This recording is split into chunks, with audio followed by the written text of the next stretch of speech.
राधानगरी तालुक्यात बीएसएनएल सेवा ठप्प, 2 दिवसात सेवा सुरू न झाल्यास कार्यालयावर मोर्चा। राधानगरी तालुक्याच्या पश्चिम भागातील अतिदुर्गम आणि डोंगराळ परिसरात असलेल्या दाजीपूर, शिवाचीवाडी, ओलवण, डिगस या गावांमधील बीएसएनएल मोबाईल टॉवर गेले महिनाभर बंद अवस्थेत आहेत। यामुळे नागरिकांचे दैनंदिन संपर्काचे साधन पूर्णतः बंद पडले असून सर्व डिजिटल व्यवहार ठप्प झाले आहेत। संतप्त झालेल्या ग्रामस्थांनी 2 दिवसात सेवा सुरू न झाल्यास बीएसएनएलच्या राधानगरी कार्यालयावर मोर्चा काढण्याचा इशारा दिला आहे।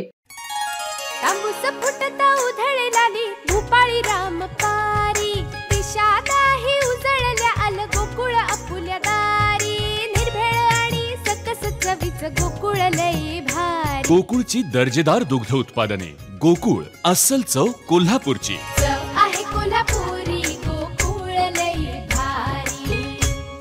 दाजीपूर आणि शिवाचीवाडी येथील बीएसएनएलचे नेटवर्क टॉवर बंद झाल्यामुळे मोबाईल सेवा, इंटरनेट, बँक व्यवहार, शैक्षणिक ऑनलाईन वर्ग, शासकीय योजनेचा लाभ आणि आरोग्य सेवा यावर गंभीर परिणाम झाला आहे। अनेक नागरिकांनी केलेले मोबाईल रिचार्ज वाया गेले असून पैसे घेतल्यावर सेवा का नाही असा प्रश्न ग्रामस्थांनी उपस्थित केलाय। ग्रामस्थांनी टॉवरच्या नियमित देखभालीसाठी स्थायिक कर्मचारी नेमण्याची मागणी केली असून भविष्यात सेवा खंडित होऊ नये यासाठी ठोस उपाययोजना करण्याचं आवाहन केलं आहे। या संदर्भात ग्रामस्थांनी एकत्र येऊन निवेदन दिलं असून 2 दिवसात सेवा सुरळीत न झाल्यास तीव्र आंदोलन छेडले जाईल असा इशारा दिलाय। राधानगरी बीएसएनएल या ऑफिसला भेट दिली असता या ठिकाणी एकही अधिकारी किंवा कर्मचारी उपस्थित नसल्याचे दिसून आलं। आता या ठिकाणी आम्ही ओलवण, दाजीपूर, डिगस, शिवाचीवाडी, भटवाडी, दाजीपूर या ठिकाणचे ग्रामस्थ या ठिकाणी आलेले आहेत। गेले महिनाभर झाले त्यांच्या भागामध्ये बीएसएनएलचा टॉवर कार्यान्वित नाही आहे।